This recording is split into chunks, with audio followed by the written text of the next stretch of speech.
International কোনো tournament যদি আসে সেক্ষেত্রে কিন্তু পর্তুগাল হট ফেভারিট হিসেবেই মাঠে নামে, কারণ তাদের স্কোয়াড বর্তমান বিশ্বে অন্যতম সেরা ন্যাশনাল টিমের স্কোয়াডকে তারা রিপ্রেজেন্ট করে এবং তাদের স্কোয়াডের প্রতিটা প্লেয়ার বেশ ভালো ক্লাবেই খেলে। এবং আপনি যদি চিন্তা করেন তাদেরকে সিনক্রোনাইজ যদি আপনি ঠিকঠাকভাবে করতে পারেন, এই টিম যে কোনো ইন্টারন্যাশনাল ট্রফি জেতার সক্ষমতা রাখে।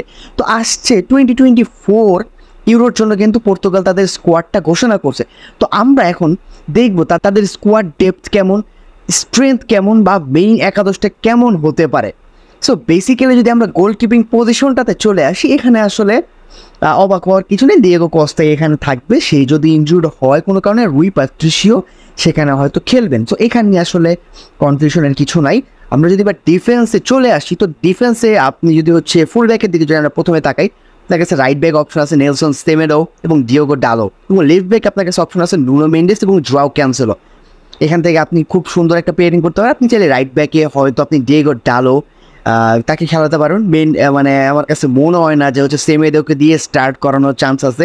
সেমেদোকে দিয়ে স্টার্ট না করে যদি ডালো বাজে খেলে, তাহলে হয়তো ক্যানসেলোকে রাইট ব্যাকে নিয়ে আসতে পারে এবং নুনো মেন্ডেসকে সেক্ষেত্রে লেফট ব্যাকে খেলাতে পারে। সো বেসিক্যালি ফুল ব্যাকটা হচ্ছে এরকম সর্ট আউট হতে পারে। অ্যান্ড সিবি পেয়ারিং কীরকম হতে পারে, এখন অনেকে বলতে পারেন যে পেপে কি শুধু হচ্ছে আসছে এক্সপিরিয়েন্সের জন্য না, সে স্টার্ট করারও সম্ভাবনা রাখে, বাট স্টিল আমি তাকে স্টার্ট হয়তো ওভাবে করাবো কি করাবো না এটা নিয়ে একটা কনফিউশন হয়তো থাকতে পারে।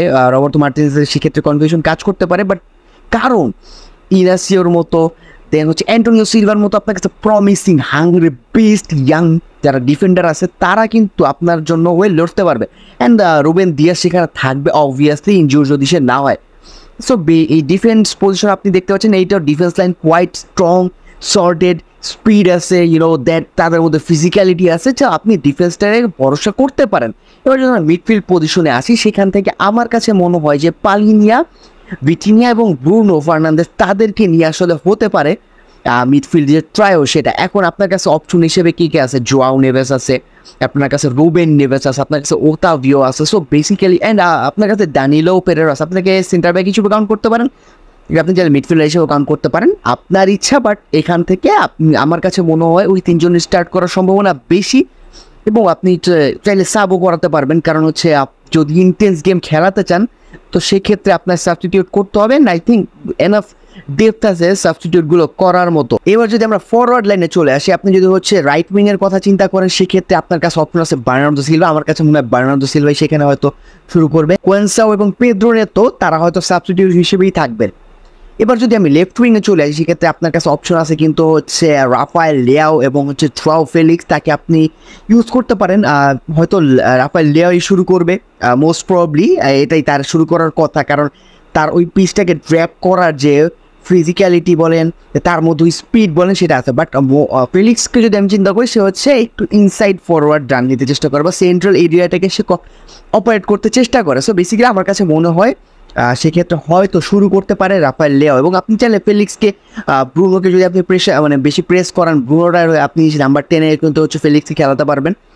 সো একটা অপশন থেকে গেলে এবার সেন্টার ফরওয়ার্ড। এবার যদি সেন্টার ফরওয়ার্ড বলি, আমার কাছে মনে হয় ওকে, যদিও হচ্ছে এখানে ডিয়েগো জোতা বলেন, গনখালো রামোস বলেন, কিংবা ক্রিস্টিয়ানো রোনালদো বলেন, হয়তো অনেকে বলবেন যে রোনালদো এই সিজনে অনেক ভালো খেলছে, তাকে শুরু করানো উচিত। বাট আমার কাছে মনে হয় যে একটু অ্যাডভান্টেজটা আমি যদি হচ্ছে রোনালদোর দিকে, আমি অবভিয়াসলি মানে বায়াসনেস বা নামের দিক থেকে হয়তো বলবো না, বাট আমার কাছে মনে হয় ডিয়েগো জোতাকে যদি শুরু করানো হয় পর্তুগাল টিমের জন্য বেটার। যদি আপনি ইন্টেন্স গেম খেলাতে চান, বা আপনি যদি চান যে হাল্যান্ড যেভাবে হচ্ছে বক্সে দাঁড়ায় থাকে, ওই রোলটা যদি হচ্ছে রোনালদোকে দিয়ে প্লে করাবেন, আপনি চাইলে প্লে করাতে পারেন, কোচের উপর ডিপেন্ড করে। বাট আমার কাছে মনে হয় না খুব বেশি একটা ডিফারেন্স হয়। বাট যদি ইন্টেন্স গেম খেলতে চাই, দেন মাস্ট হচ্ছে আপনার ডিয়েগো জোতাকে দিয়ে শুরু করতে হবে, বা আপনি গনখালো রামোসকে দিয়ে শুরু করতে পারেন। বাট যদি আপনি চান আপনার বক্সে একজন অলওয়েজ বক্সেই থাকবে, সো বেসিক্যালি সেক্ষেত্রে হয়তো রোনালদোই বেটার অপশন হবে বাকি দুইজনের থেকে।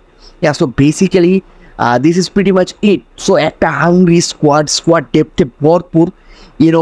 এই স্কোয়াডটাকে আপনি যদি সঠিকভাবে সিম্পোরাইজ করতে পারেন, আমার কাছে মনে হয় রোনালদো আরেকটা ইউরো জিততেই পারে, যেটা অস্বাভাবিক কিছু না। এবং এই স্কোয়াডের মধ্যে সেই ডেপথ আছে, ক্রিয়েটিভিটি আছে, মিডফিল্ডের মধ্যে সেই ক্রিয়েটিভিটি আছে, স্কোরার মিডফিল্ডার আছে।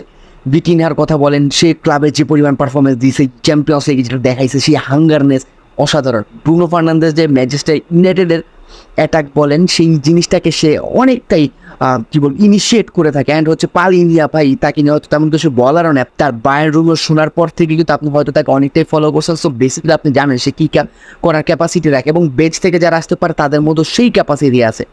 ফরওয়ার্ড লাইন নেওয়া হয়তো সেক্ষেত্রে হয়তো আপনি যদি বলেন কনসো বা হচ্ছে পেদ্রো নেতো, তারাও বেঞ্চ থেকে এসে ভালো কন্ট্রিবিউট করার ক্যাপাসিটি রাখে। যে বার্নার্দো সিলভা বা আপনি যদি রাফায়েল লিয়াওর কথা বলেন, দুজন হচ্ছে হোয়াইট স্পেসে খুব ভালো অপারেট করতে পারে। বাট আপনি যদি হচ্ছে সেখানে ফেলিক্সেও খেলান, সেক্ষেত্রে যদি আপনার কাউন্সিল ওভারল্যাপ করে কিংবা ব্রুনো মেন্ডেস ওভারল্যাপ করে, সেখান থেকে কিন্তু হচ্ছে তারা যদি হোয়াইট স্পেস থেকে অপারেট করে, সেখান থেকে কিন্তু হাফ স্পেস থেকে অপারেট করার মতো ক্যাপাসিটি রাখে জোয়াও ফেলিক্স কিংবা রাফায়েল লিয়াও। আমার কাছে মনে হয় আবার সেক্ষেত্রে আরেকটা জিনিস আপনি করতে পারেন, ভিটিনিয়া সেখানে হয়তো হাফ স্পেস থেকে অপারেট করতে পারে। সো বেসিক্যালি এই টিমটার মধ্যে মানে ট্যাকটিক্যাল অনেক ভেরিয়েশন আনা সম্ভব, আপনি যে কোনো ট্যাকটিক্সে খেলানোর মতো প্লেয়ার সেখানে আছে। সো আমার কাছে মনে হয় যদি আপনি ফেভারিটের মধ্যে যদি কাউকে রাখতে চান, সবার উপরের দিকে হয়তো থাকবে পর্তুগাল। সো যাই হোক, আশা করি সবাই ভালো থাকবেন। পেস।